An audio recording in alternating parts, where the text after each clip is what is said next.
Vamos continuar então a nossa série, a mensagem do reino.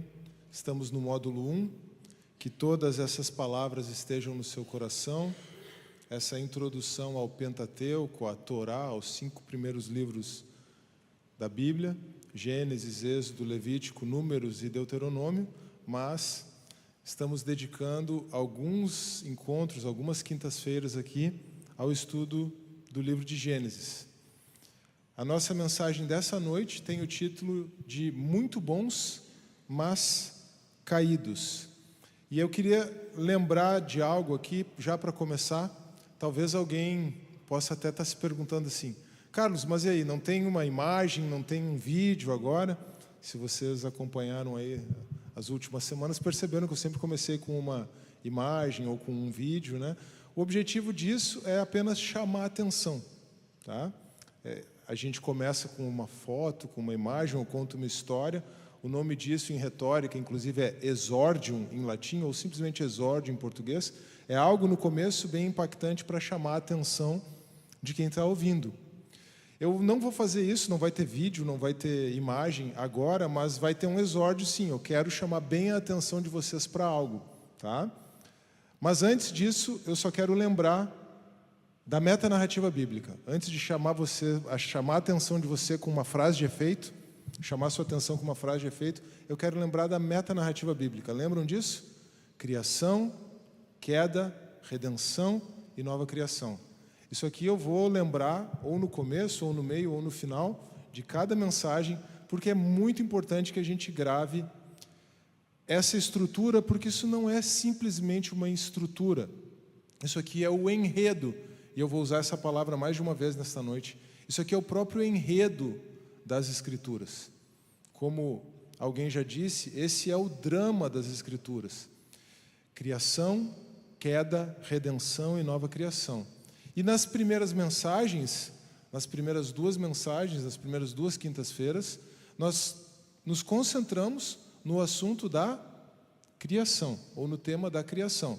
Primeiro consideramos a criação dos céus e da terra, os 6 primeiros dias da criação, e por último, então, ou mais recentemente, nos focamos na criação do ser humano, a imagem de Deus, a nossa mensagem da semana passada.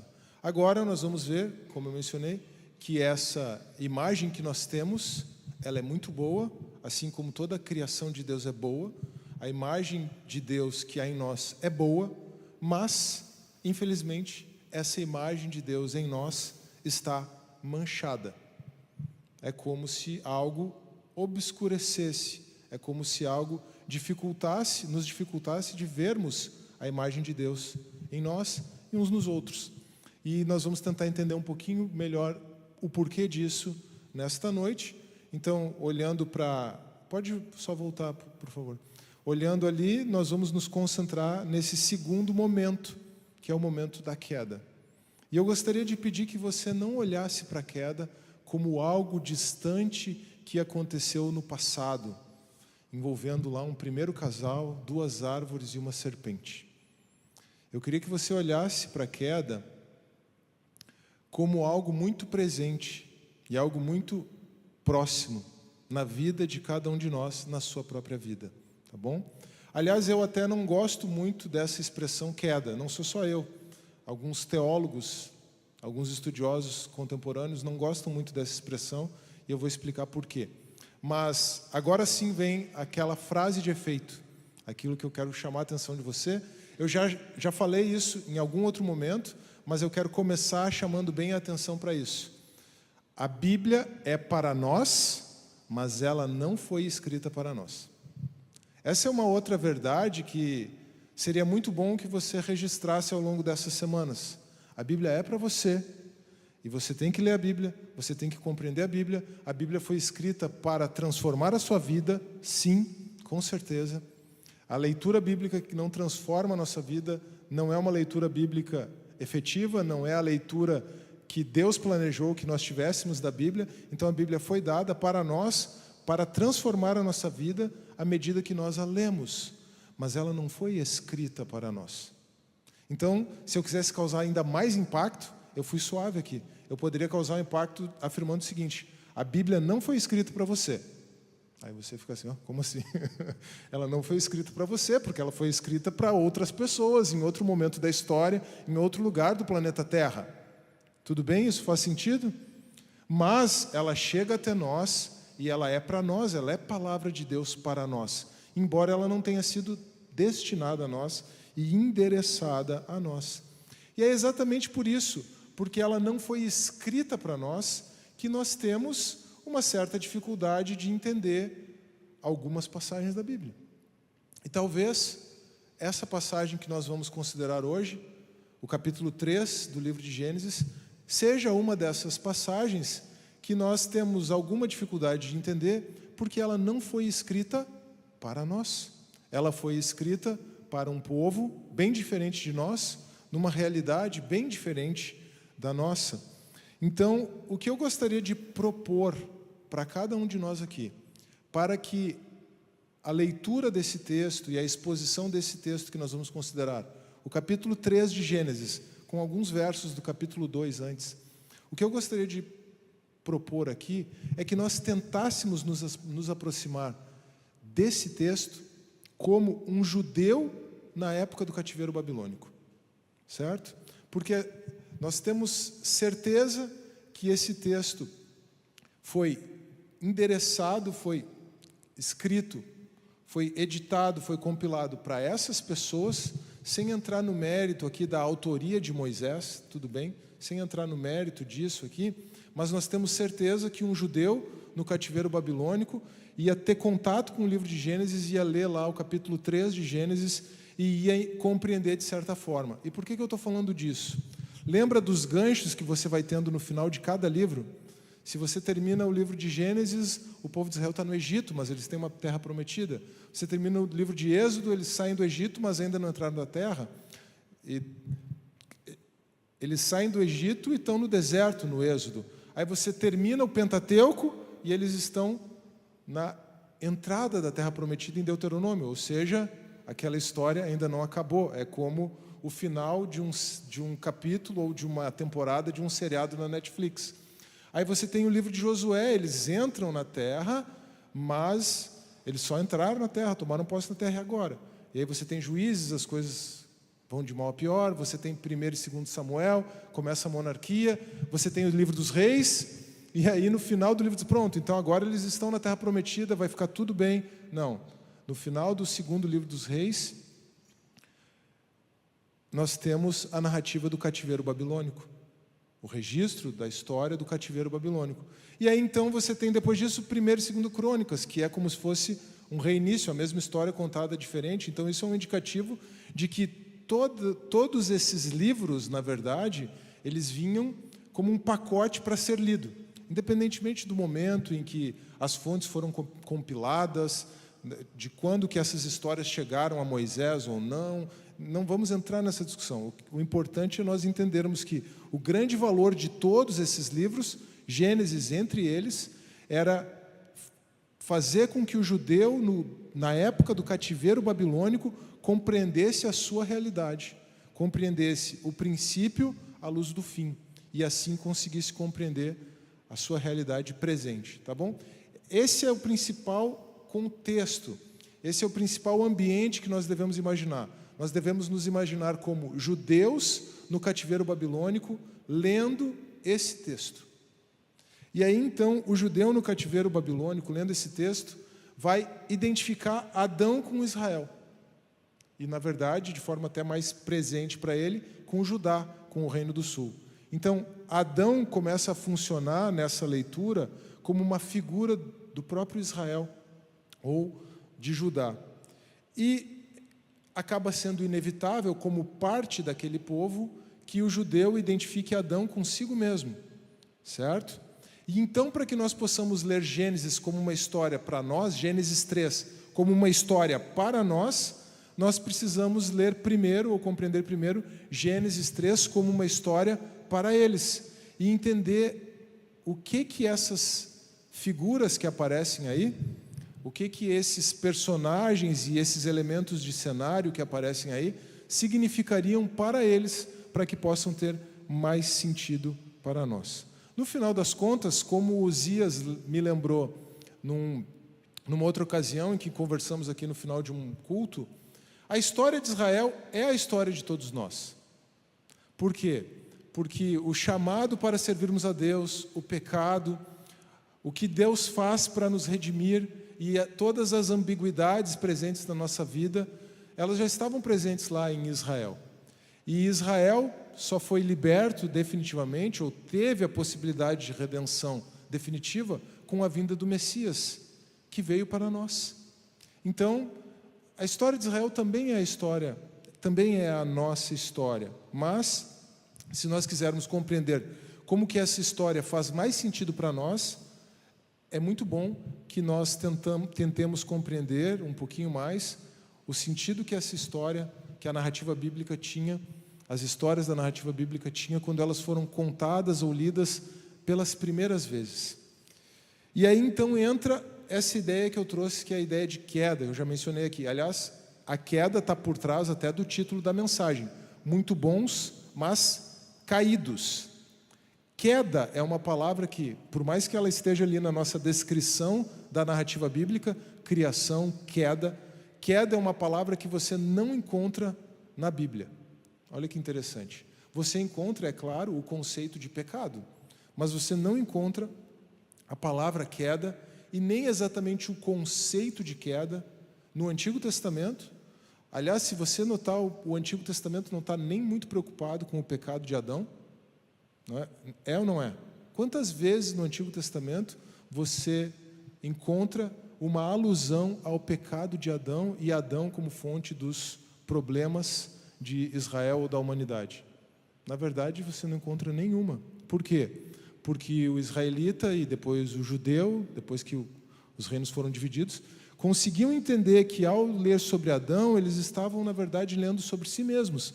Então, ele não precisava colocar a culpa em outro, sabe? Quantos de nós já pensamos assim, se fosse eu no lugar de Adão, a coisa tinha sido diferente? Ou a irmã pensou, né? Se fosse eu no lugar de Eva, eu não tinha dado ouvido àquela serpente, não tinha dado aquele fruto para o meu marido. Quantos pensaram assim? Quantos já pensaram assim? Será que fui só eu que já pensei assim, gente? Não, mas na verdade, essa história está ali para nos lembrar que todos nós, na condição de Adão, faríamos o mesmo, porque na verdade todos nós já fizemos o mesmo na nossa vida. Esse é o ponto. Todos nós já fizemos o mesmo na nossa vida, todos nós fazemos o mesmo na nossa vida. Então, queda é um conceito que não aparece no Antigo Testamento, e o mais próximo da ideia de queda que foi desenvolvida na teologia depois, nós encontramos no Novo Testamento, em Paulo, mais precisamente no capítulo 5 de Romanos, certo? Na verdade, é na literatura do judaísmo do Segundo Templo, no 4º livro de Esdras, que também é conhecido como Segundo Esdras, que realmente alguém afirma assim, por que você caiu, Adão? Como você caiu, Adão, e nos carregou todos contigo? Né? Então, essa ideia é uma ideia que não está exatamente na Bíblia, mas que foi sendo construída assim. Por que eu quero enfatizar bastante isso? Para que a gente não se preocupe com a ideia de uma herança genética que a gente recebeu de Adão, tá bom? Não é isso. E a gente realmente consiga colocar os olhos no nosso próprio umbigo e entender que mesmo que nós não tivéssemos a história de Adão e Eva, seria muito fácil para nós compreendermos o conceito de pecado, porque bastaríamos olhar para dentro de nós mesmos. E essa história nos ajuda a tentar compreender isso um pouco melhor. No lugar de queda, eu prefiro hoje a expressão alienação, tá bom? Separação. Então, o que acontece não é exatamente uma queda no passado, algo que nós não sabemos quando foi, exatamente quando foi, culpa de quem, e afeta todos nós, mas não, alienação. Estamos separados de Deus. Eu quase mudei o título da mensagem para muito bons, mas alienados. Mas eu achei que não ia fazer muito sentido, de repente o pessoal ia achar que era aquela pessoa que estava fora da realidade, assim, não é alienado no sentido de separado, tá bom? Com essas observações iniciais, a partir daquela expressão que era para chamar a nossa atenção, a Bíblia é para nós, mas não foi escrita para nós. Com essas observações iniciais, nós podemos ir para o texto de Gênesis agora. Vamos ler alguns versículos do capítulo 2 e vamos ler todo o capítulo 3. É bastante texto, mas vai ser importante fazermos isso nesta noite. Começando então com Gênesis 2:8. O Senhor Deus plantou um jardim no Éden, a leste, e ali pôs o ser humano que formou. Então o Senhor Deus fez brotar do solo todo tipo de árvores agradáveis aos olhos e boas para alimento. No meio do jardim estavam a árvore da vida e a árvore do conhecimento do bem e do mal. Preste atenção, um jardim, o ser humano e duas árvores, a árvore da vida e a árvore do conhecimento do bem e do mal. Agora verso 15. O Senhor Deus tomou o homem e o pôs no jardim do Éden para cultivá-lo e guardá-lo. E o Senhor Deus ordenou ao homem: coma livremente de qualquer árvore do jardim, mas não coma da árvore do conhecimento do bem e do mal, porque no dia em que comer dela, certamente você morrerá. Detalhe que Deus em nenhum momento ordenou que o homem comesse da árvore da vida, percebeu isso? Mas ele disse para não comer da árvore do conhecimento do bem e do mal, porque no dia em que comesse, certamente morreria. Agora vamos para o capítulo 3. Ora, a serpente era o mais astuto de todos os animais do campo que o Senhor Deus tinha feito. Esta perguntou à mulher: foi isto mesmo que Deus disse, não comam de nenhuma das árvores do jardim? A mulher respondeu à serpente: podemos comer do fruto das árvores do jardim. Mas Deus disse: não comam do fruto da árvore que está no meio do jardim, nem toquem nele. Deus não disse isso, mas talvez eles estavam sendo cautelosos, né? Não chega nem perto. Do contrário, vocês morrerão. A serpente disse à mulher: certamente não morrerão. Eu consegui até imaginar o sibilado da serpente agora, né? Certamente não morrerão. É que Deus sabe que no dia em que comerem dele, os seus olhos se abrirão e vocês serão como Deus, conhecedores do bem e do mal. Certamente não morrerão. É que Deus sabe que no dia em que comerem dele, os seus olhos se abrirão e vocês serão como Deus, conhecedores do bem e do mal. Termina com algo verdadeiro, mas começa com uma mentira. Deus disse que eles certamente morreriam, certamente não morrerão, é uma mentira. Mas o restante do que a serpente diz não deixa de ser verdadeiro. Quando a mulher viu que a árvore era boa para alimento, atraente aos olhos e desejável para dela se obter sabedoria, tomou do seu fruto e o comeu. Também o deu ao seu marido, que estava com ela, e ele o comeu. Então, os entendidos do hebraico dizem que, de acordo com o original, é muito possível que Adão estivesse junto ali, observando tudo isso. Tá? Então, os olhos dos dois se abriram e perceberam que estavam nus. Por isso, entrelaçaram folhas de figueira e fizeram algo para cobrir-se. Quando o homem e a sua mulher ouviram o som do Senhor Deus, que caminhava pelo jardim ao sopro do vento do dia, esconderam-se da presença do Senhor Deus entre as árvores do jardim.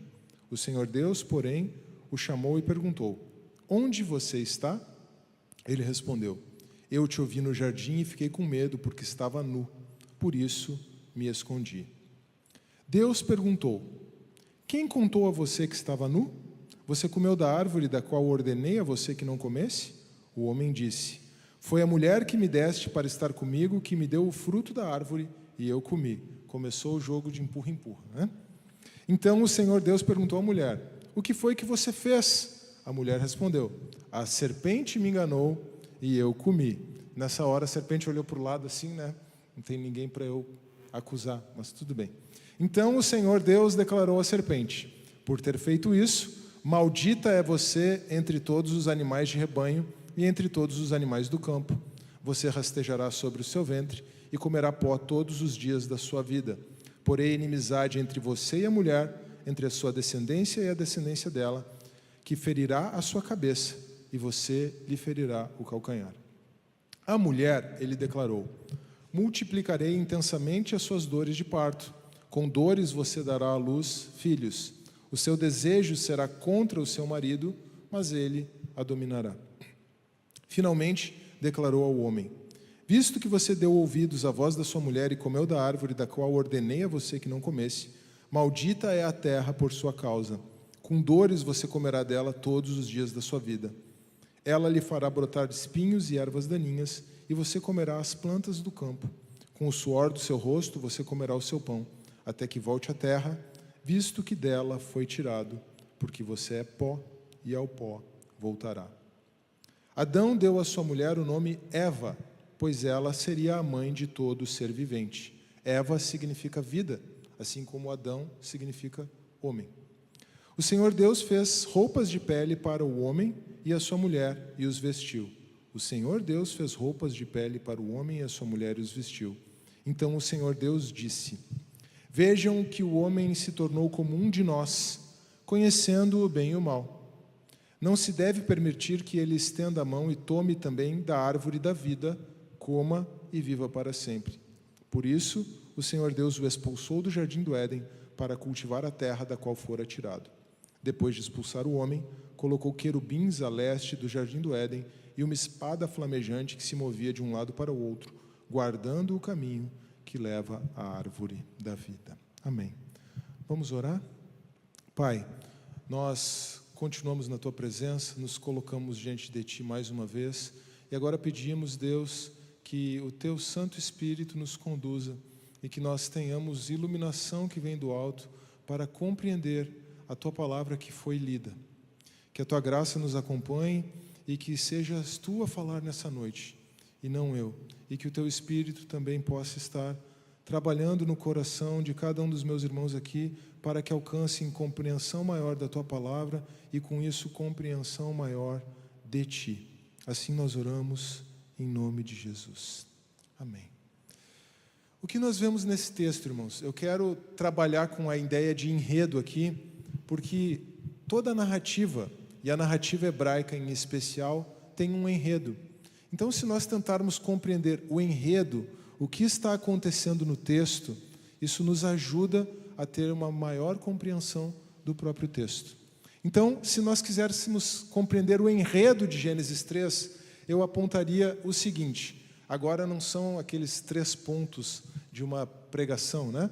Mas seriam 3 aspectos do enredo que eu gostaria que vocês prestassem atenção juntamente comigo nesta noite. Primeiro, um jardim e 2 árvores, ou seja, o cenário.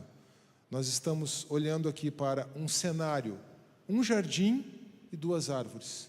Depois, nós temos a serpente, o homem e a mulher, que são os antagonistas do texto. Não apenas porque a serpente está antagonizando com o homem e com a mulher, mas porque no texto o homem e a mulher, os seres humanos, a humanidade se tornam antagonistas de Deus. E esta é a narrativa que você vai perceber no restante da Escritura depois de Gênesis 3. Então, a mulher e o homem e a serpente antes deles, a serpente, o homem e a mulher, os antagonistas. Mas nós temos, graças a Deus, graças a Ele, Deus, o protagonista do texto. Deus não é apenas o protagonista desse texto, Deus é o protagonista de toda a Escritura. As Escrituras são a história de Deus com o seu povo, e não a história do povo de Deus, não a história do povo de Israel, e muito menos a sua e a minha história. Ainda que nós possamos usar a Bíblia como o melhor de todos os recursos para ler a nós mesmos, mas a Bíblia não é sobre nós. A Bíblia não é nem sobre o povo de Israel, a Bíblia não é sobre a igreja, a Bíblia é sobre Deus, sobre seu Filho Jesus Cristo, sobre a sua obra de redenção. Mas então, um jardim e 2 árvores, o cenário, a mulher, o homem e a serpente, ou a serpente, o homem e a mulher, os antagonistas, e Deus, o protagonista. Começamos agora com o cenário. O jardim, um jardim e 2 árvores.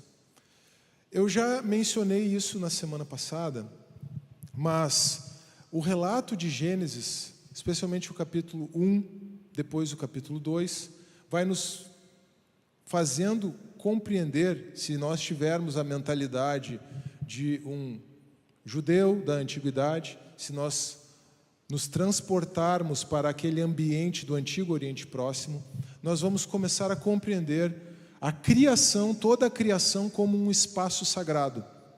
Por que a criação é um espaço sagrado? Porque Deus, no 7º dia, vem descansar.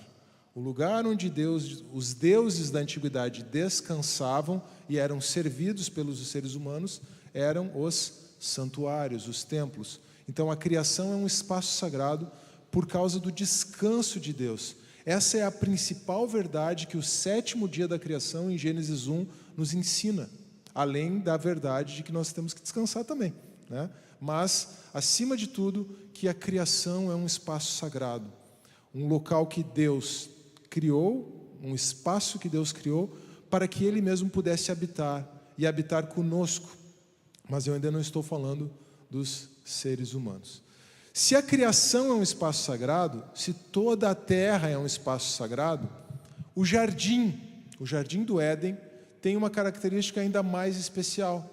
Como está no centro do espaço sagrado, e como ali Deus coloca a sua imagem, então nós podemos compreender que o Éden é tanto o templo, mas especialmente o Éden é o santo dos santos. Lembra, você precisa ter o paralelo com a cultura judaica, com todo o restante do Antigo Testamento em mente aqui.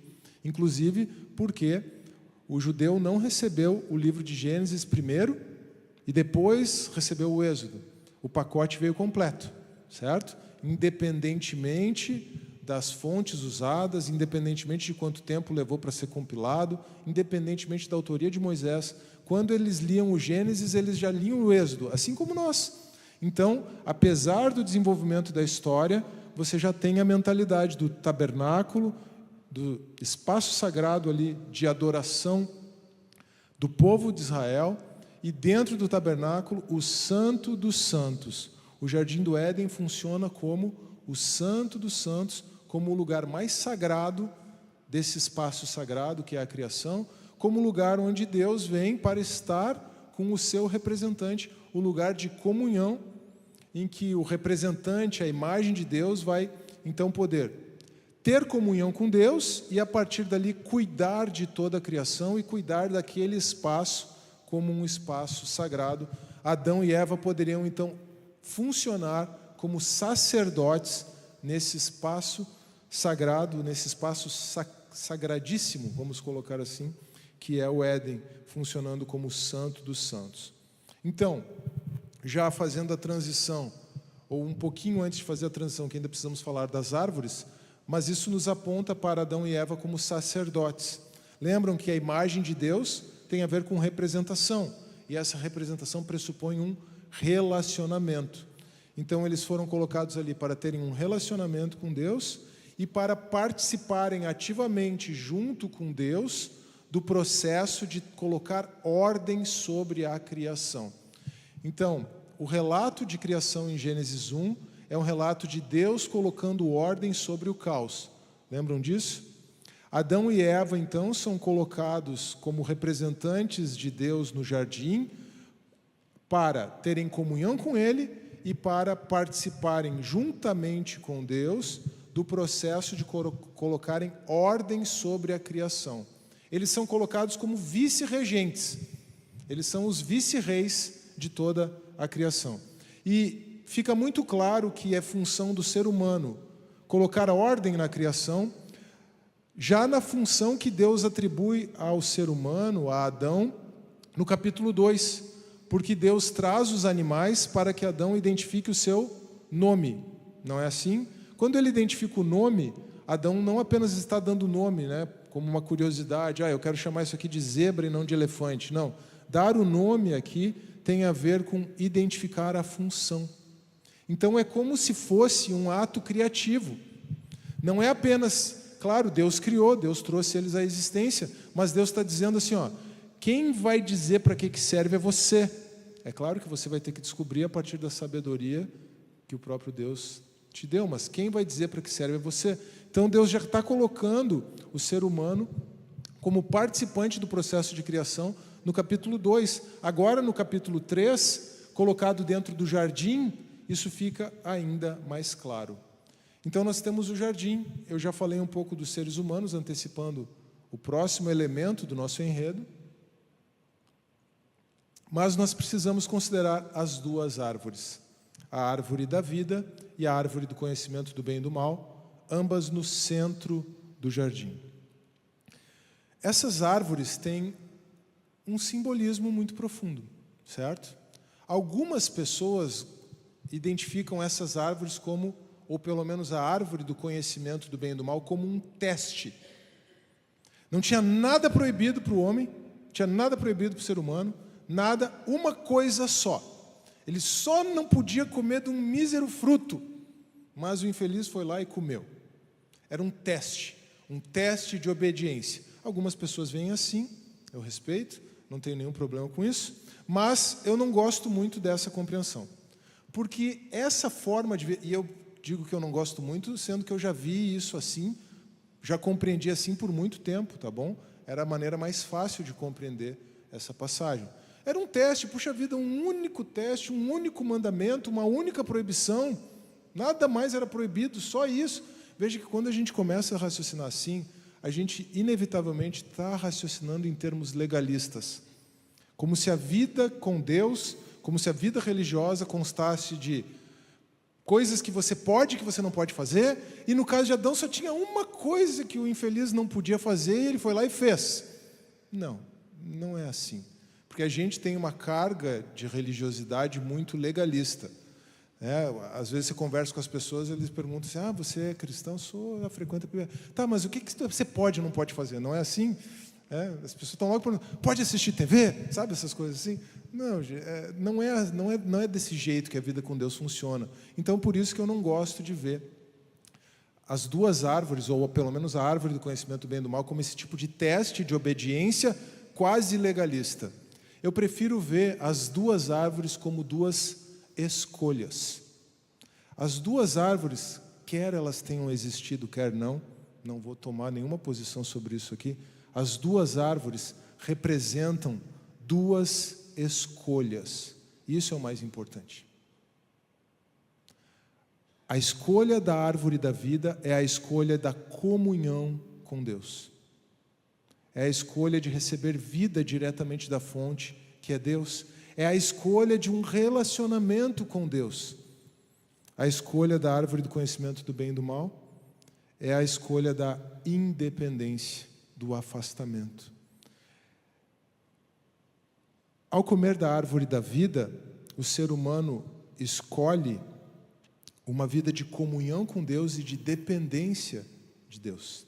Ao comer da árvore do conhecimento, escolheria, porque eles não comeram. Ao comer da árvore do conhecimento do bem e do mal, a escolha é a independência, e aí então o ser humano se torna o centro e a fonte da ordem. Deus é a fonte de toda a ordem, Ele nos chama para participar com Ele do processo de colocar ordem à criação, mas ao comer da árvore da vida, estamos dizendo sim para esse projeto, mas ao comer da árvore do conhecimento do bem e do mal, estamos dizendo não e dizendo assim, Deus, deixa que na minha vida mando eu. Eu sei o que é melhor para mim e eu sei o que é melhor para tudo que me cerca, inclusive essa criação. Já que você me confiou ela, eu sei, pode deixar que eu sei como lidar com isso aí. Na verdade, é uma decisão de fazer a própria vontade, de viver de maneira independente de Deus, e é o caminho da idolatria. No caso, o primeiro passo para a idolatria, que é a egolatria, o culto do eu. Colocamos a nós mesmos no lugar de Deus. Agora, veja que interessante. Para quem já tem a imagem de Deus, tornar-se como Deus é uma maldição e não uma bênção. Percebe? Se o ser humano já foi criado como a imagem de Deus, para que ele precisava se tornar como Deus? Ele já tinha a imagem de Deus. Esse tornar-se como Deus, palavras da serpente, significam assumir o lugar de Deus.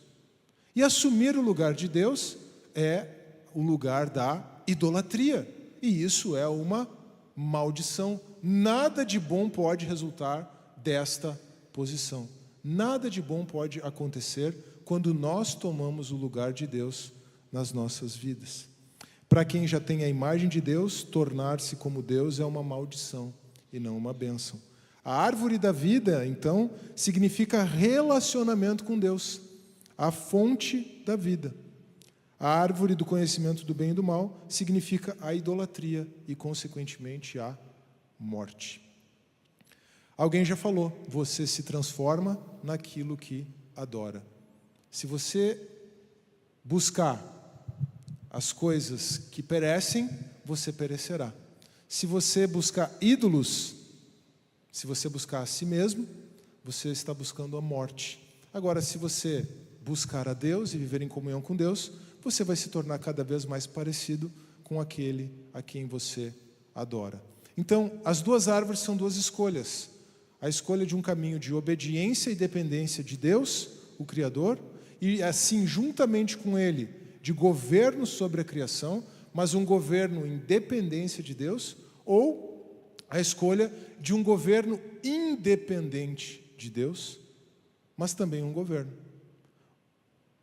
A primeira escolha leva à vida e a segunda escolha leva à morte. E vida e morte aqui, é muito importante nós percebermos. Vida e morte aqui nessa passagem não tem o sentido natural.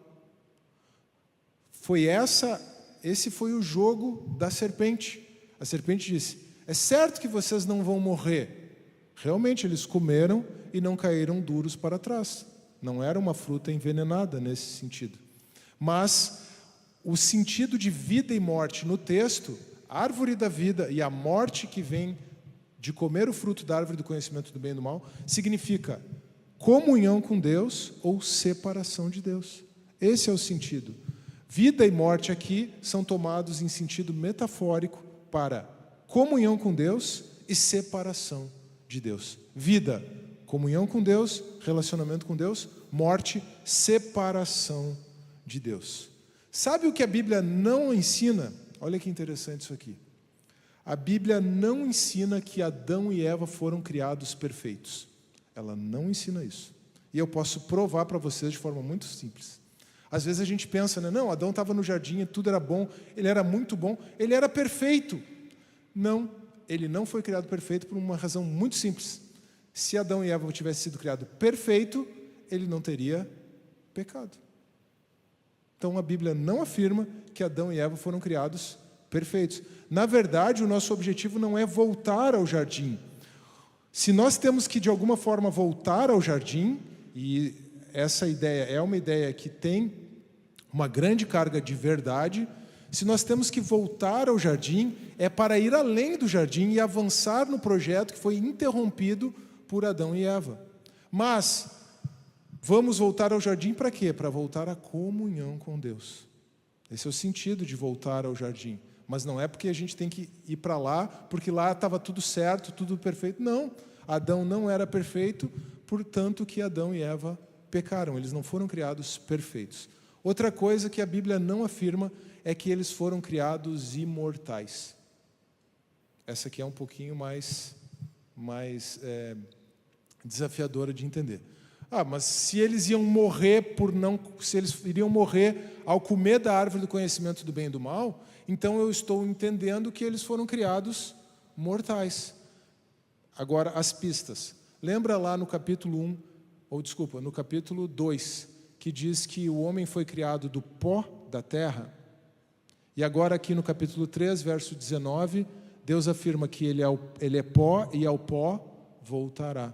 Então, essa expressão pó da terra, lá no capítulo 2 de Gênesis, é uma metáfora para o aspecto mortal do ser humano.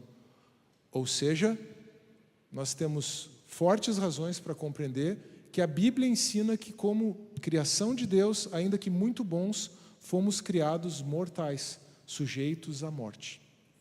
E eu não sei dizer para vocês se o ser humano viveria a vida física eternamente, caso não comesse da árvore do conhecimento do bem e do mal. Porque a linguagem de Gênesis 3, como eu mencionei, é metafórica. Mas eu posso dizer com certeza que comer da árvore do conhecimento do bem e do mal representou perda de acesso à árvore da vida e, portanto, perda de possibilidade de comunhão com Deus, logo, morte espiritual. Percebem? Mas, da maneira como as coisas estavam, de acordo com a narrativa, o homem iria morrer fisicamente de uma forma ou de outra. Talvez, se ele comesse da árvore da vida, ele poderia viver para sempre. Talvez. Eu não sei porque a árvore da vida pode significar comunhão perfeita com Deus. Certo? Então, uma coisa é certa, independentemente dessas minhas dúvidas aqui, uma coisa é certa. A Bíblia não afirma que os seres humanos foram criados nem perfeitos, nem imortais. Tá bom? Mas eu já antecipei um pouquinho sobre o ser humano, sobre Adão e Eva. Vamos passar e considerar a serpente, então. Apenas reforçando que a morte, então, significa perda de acesso. Morte por quê? Porque ao comer do fruto da árvore do conhecimento do bem e do mal e se tornar o centro e a fonte da ordem para a criação, o ser humano perde o acesso à árvore da vida. E aí, então, ele se torna alienado. O jardim é fechado, não tem mais como voltar para lá. Morte significa perda de acesso a Deus, perda de acesso à árvore da vida. Sobretudo, ausência de comunhão. Vamos considerar a serpente, o homem e a mulher, os antagonistas. O que a serpente representa no contexto original? Para nós é relativamente fácil identificar a serpente com o diabo, tá bom? Mas sabe por que a gente consegue identificar a serpente com o diabo? Vamos fazer uma gincana bíblica aqui. Qual é a passagem bíblica que nos ajuda a identificar a serpente com o diabo?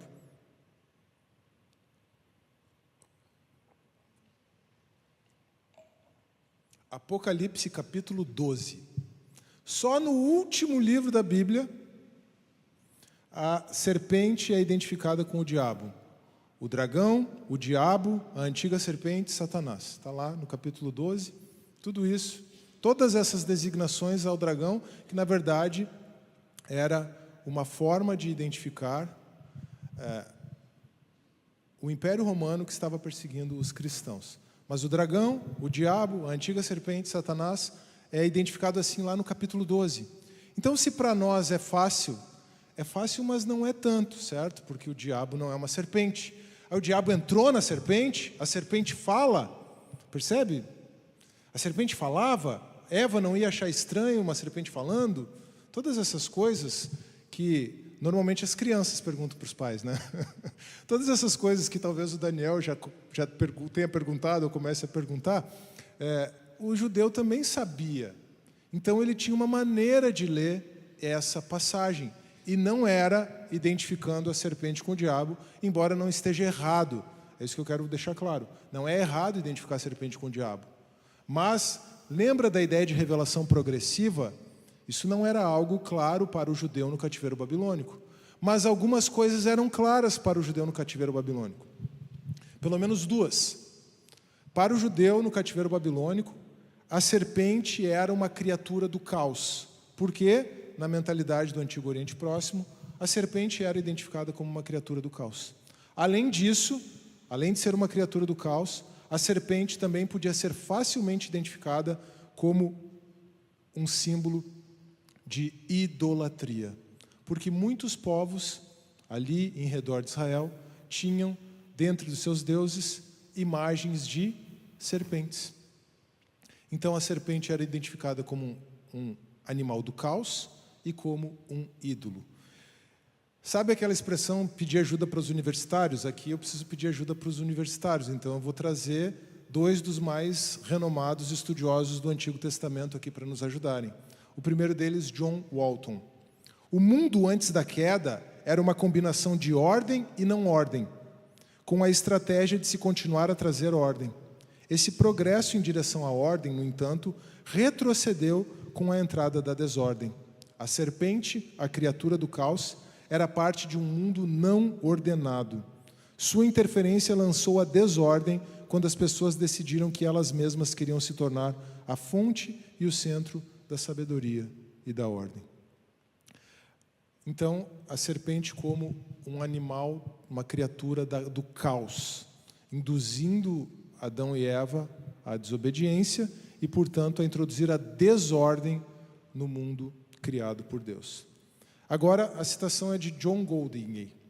Aqui o cenário inclui a serpente por ser um símbolo religioso nas culturas do Oriente Médio, de modo que as pessoas, ao ouvirem sobre uma serpente tentando Eva, pudessem ser lembradas de como as religiões dos povos vizinhos eram uma tentação a qual eles, com frequência, cediam.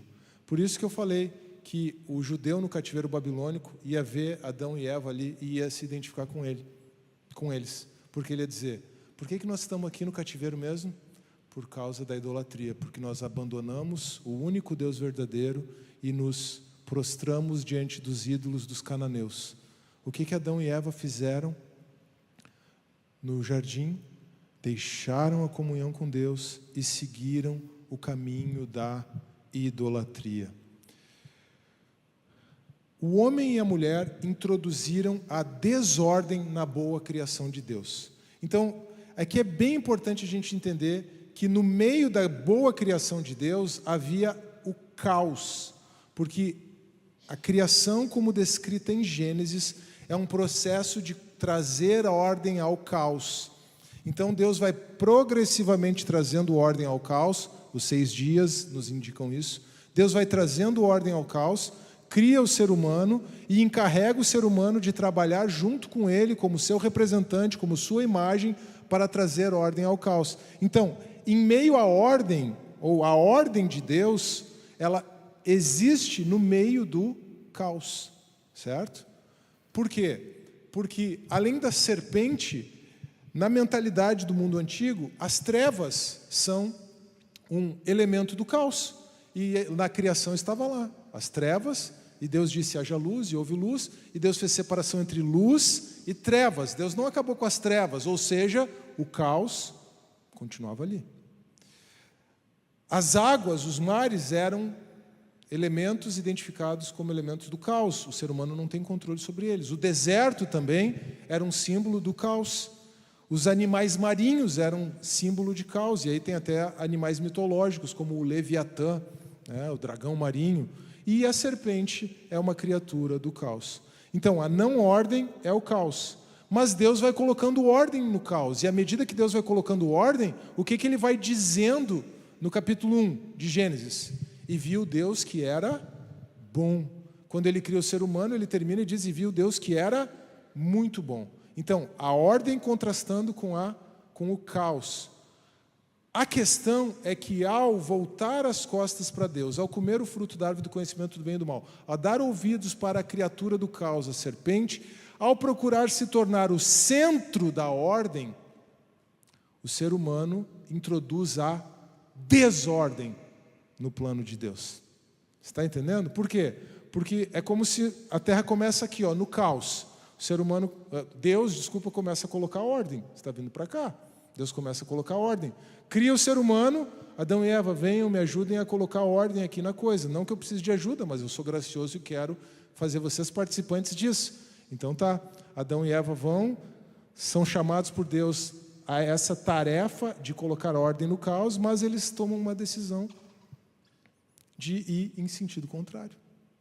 E aí então, o processo de colocar ordem sobre o caos é travado e é atrasado por conta dessa decisão de se tornar o centro da ordem e a fonte de toda a ordem, essa decisão de saber o que é melhor para si. Em vez de governar sobre a criação, olha que interessante a sutileza do texto. Em vez de governar sobre a criação, tarefa que Deus atribuiu expressamente a Adão e Eva, eles se sujeitaram à criação dando ouvidos à serpente. Em vez dele governar, ele deu ouvidos, ele recebeu ordens da serpente. O que é isso senão idolatria? O ser humano se sujeitando à criação de Deus. Em vez da sabedoria de Deus, e em vez da sabedoria proposta pelo fruto da árvore do conhecimento do bem e do mal, o ser humano mergulhou na tolice. Porque, sim, você vai ter por si só, o sentido não é que o conhecimento do bem e do mal é proibido ao ser humano. O sentido não é que a sabedoria é proibida ao ser humano. O sentido é que o ser humano vai trabalhar sozinho para se tornar a fonte do conhecimento, a fonte da ordem, e vai tentar saber o que é bom e o que é mal a partir de si mesmo. Em vez de sabedoria, isso é tolice.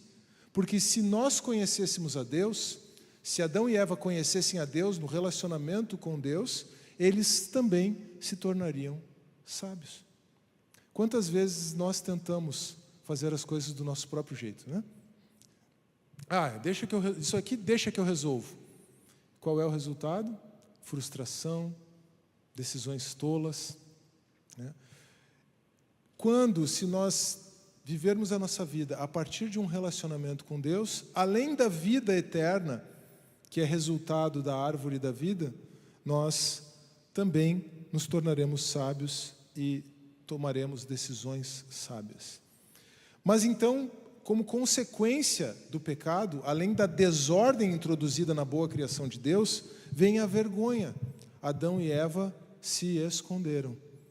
Eles costuraram lá umas folhas de figueira e se esconderam atrás de uma moita, lá atrás das árvores, quando viram que Deus estava indo ao encontro dele. Vejam, isso aqui é mais do que culpa. Existe uma diferença entre culpa e vergonha que é bem importante. A culpa é por aquilo que nós fazemos, e a vergonha é por aquilo que nós somos. Então, Adão e Eva tiveram a sua identidade deturpada por causa do pecado, e por isso eles se envergonharam e se esconderam de Deus. E começou a terceirização da responsabilidade, né? Foi a mulher, foi a serpente. Só faltou a serpente olhar para o lado e dizer, tá bom, tudo bem, é comigo mesmo. Eu realmente vim aqui para bagunçar a coisa. Começou a terceirização da responsabilidade. E não é isso que o pecado faz conosco. O pecado não deforma a nossa identidade. O pecado não nos traz vergonha por quem nós somos. E o pecado não nos leva a transferir a nossa responsabilidade para o outro. Eu não sei quantos aqui trabalham em algum escritório ou alguma coisa assim, né? Mas aqui tem uma piadinha, né? Seja em escritório de advocacia, de engenharia, não sei. A culpa é sempre de quem? A culpa é sempre do estagiário, né? Gente, veio lá do Jardim do Éden isso aí. Se tem... eu sempre brinco assim, sempre brinquei assim com os meus estagiários, porque se tem alguém que não tem culpa de nada, é o coitado do estagiário, porque ele está ali para aprender. Mas o simples fato de a gente ter essa piada, de colocar sempre a culpa no estagiário, revela essa desordem que está no nosso coração.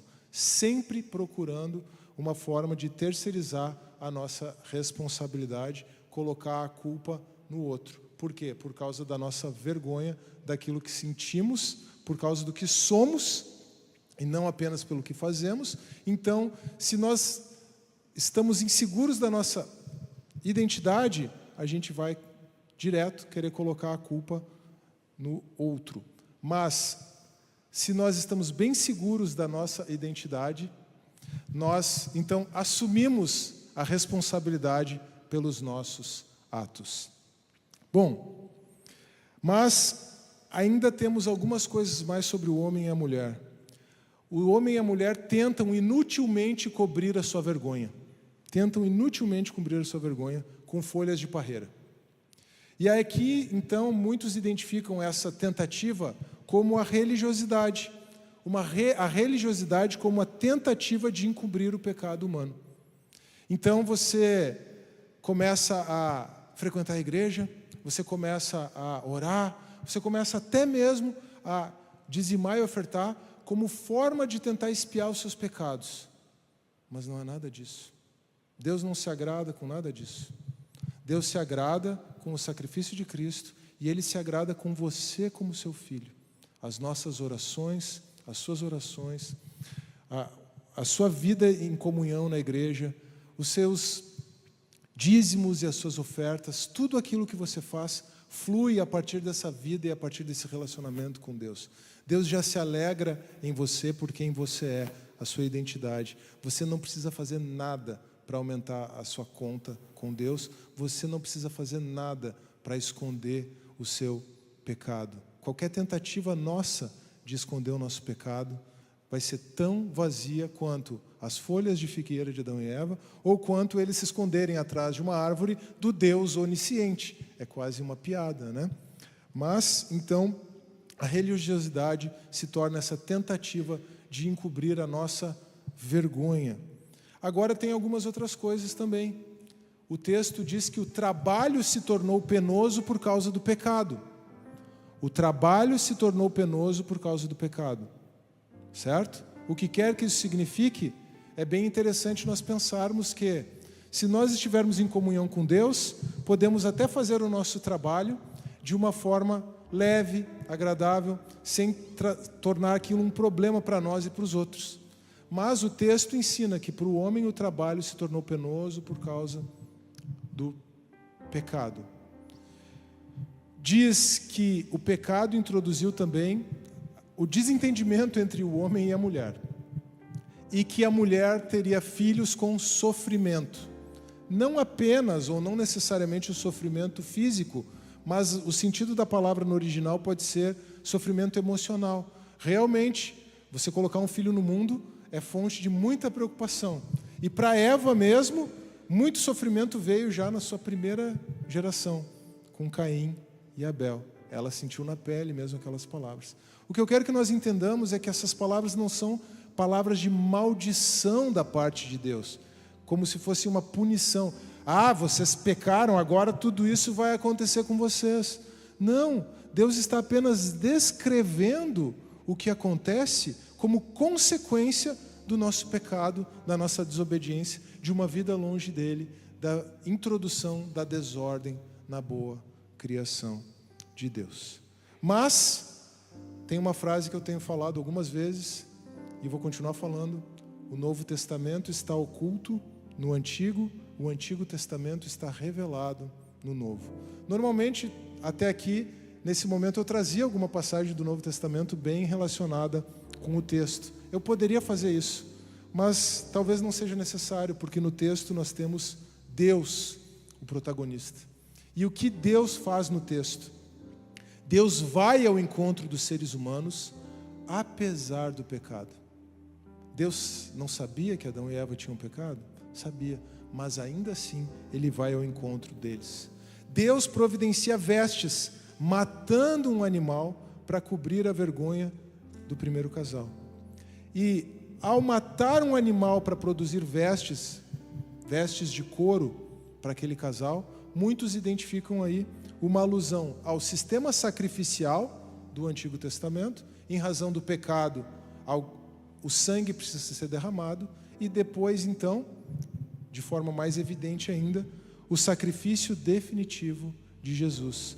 Aquele primeiro animal que foi morto para encobrir o pecado, para encobrir a vergonha em razão do pecado de Adão e Eva, aponta para o sacrifício de Jesus. É muito interessante a maldição que Deus coloca sobre a serpente. No verso 15 em especial, Gênesis 3:15, ele diz que a serpente vai morder o calcanhar do descendente da mulher e o descendente da mulher vai pisar a cabeça da serpente. Antes de qualquer coisa, essa é a descrição de uma situação corriqueira. A serpente realmente pega, né, as cobras, elas pegam os seres humanos, e uma das maneiras de matar a cobra é pisando na cabeça dela. Eu não sei se é um método muito usado ainda hoje em dia, né, mas é essa ideia da inimizade. Então, acima de qualquer coisa, o texto está descrevendo algo bem corriqueiro.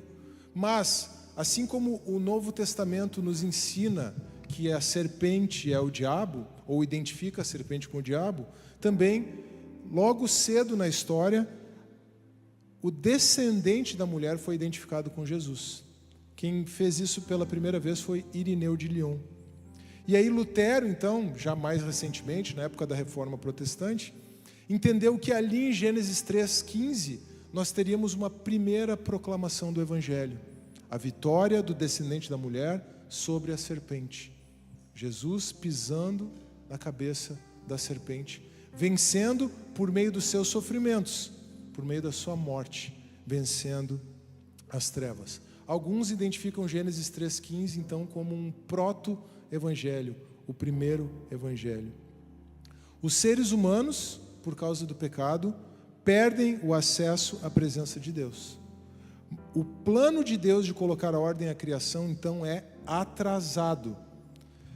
é como se fosse, eu já fiz aquele movimento de ir para frente e depois voltar, né? É como se o pecado aqui fosse um trem descarrilhado, sabe? O trem está indo, acontece alguma coisa, algum desastre, e ele sai do trilho. Nós, longe da presença de Deus, somos como um trem fora dos trilhos. O nosso pecado atrasa o cumprimento do plano de Deus para as nossas vidas. O nosso pecado atrasa o cumprimento do plano de Deus para as nossas vidas. Mas Deus, Ele não está longe. Deus foi ao encontro de Adão e Eva, e Deus vem ao nosso encontro. E Deus pode usar qualquer coisa, inclusive o nosso pecado, para nos aproximar dEle. Isso não é desculpa, não é justificativa para pecarmos, mas é uma oportunidade para vermos a graça de Deus em todas as coisas das nossas vidas. O próprio Deus dá início ao processo de correção dessa desordem que o ser humano introduziu. Mais um slide que vai aparecer bastante aqui, pelo menos nesse começo. Os temas em Gênesis. O primeiro é a criação, mas que está atrelado à nova criação. De certa forma, a iniciativa de Deus, aqui no capítulo 3, é uma iniciativa de nova criação. É uma iniciativa de começar a colocar ordem de novo na desordem introduzida por Adão e Eva. O pecado e a rebelião está bem claro aqui, mas então, como forma de caminhar para a nova criação, nós vamos ter a aliança. Deus estabelece, é claro, uma aliança com Adão e Eva, mas vai ficar mais clara, a aliança começa a ficar mais clara no livro de Gênesis, mais adiante, com Noé. E a aliança, então, está ligada com a eleição, com a escolha de Deus, com o chamado de Deus. A aliança nos ensina que o juízo não é o fim, mas o começo. Isso vai ficar mais claro na nossa mensagem da semana que vem, quando considerarmos brevemente a narrativa de Noé. Nessa noite nós estudamos alguns versículos do capítulo 2 e lemos todo o capítulo 3 de Gênesis. Nós consideramos um jardim e duas árvores, o cenário. Nós consideramos a serpente, o homem e a mulher, os antagonistas, e nós consideramos Deus, o protagonista. Na próxima semana, o nosso tema será aliança em meio ao caos. Nós vamos estudar Gênesis 6. A história de Noé, a narrativa de Noé é bem longa. Nós vamos nos deter em alguns versículos de Gênesis 6 para olharmos para a aliança que Deus estabelece com Noé em meio ao caos das águas. Eu queria encerrar lembrando das duas árvores. Adão e Eva tiveram uma escolha. Eu e você temos uma escolha. A escolha de uma vida em obediência com Deus, uma vida em dependência com Deus e obediência a Deus, a escolha da árvore da vida, o caminho da vida eterna que nos é oferecido em Cristo Jesus, e a escolha da árvore do conhecimento do bem e do mal, em que nós nos tornamos o centro da autoridade, da ordem, e na verdade nós só introduzimos desordem, confusão e morte, separação de Deus. A árvore da vida e a árvore do conhecimento do bem e do mal. Essas árvores não estão disponíveis fisicamente a nós hoje, mas as escolhas que elas representam continuam presentes para cada um de nós. Graças a Deus, Ele veio até nós e em Cristo nós podemos escolher a árvore da vida. Mas se não escolhermos Cristo, estaremos ainda nos alimentando da árvore do conhecimento do bem e do mal, e o resultado disso é nada menos do que morte, no sentido de separação de Deus. Vamos orar? Você pode se colocar em pé, por favor? Pai, nós nos colocamos diante de Ti, Deus, pedindo que a Tua graça fale profundamente ao coração de cada um de nós ainda. Eu confio que Tu falaste, Deus, não por qualquer capacidade minha aqui, mas por Tua graça, pela manifestação do Teu Espírito, pelo Teu poder. E se essa mensagem fez sentido, tocou ao coração de quem quer que seja nessa noite, eu te peço que o Teu Espírito continue falando com essa pessoa, conduzindo ela para mais perto de Cristo Jesus, conduzindo a cada um de nós para mais perto de Cristo Jesus, e que nós vivamos esse caminho da árvore da vida, esta vida de dependência, não nos tornando mais o centro da autoridade, da ordem nas nossas vidas, mas vivendo uma vida completamente entregue a Ti, compreendendo que ou temos o caminho da vida ou temos o caminho da morte, ou seguimos ao Deus verdadeiro ou seguimos a nós mesmos e aos ídolos. Continua falando conosco, Deus, continua nos conduzindo, continua nos trazendo clareza e compreensão da Tua palavra, é o que nós te pedimos, em nome de Jesus. Amém.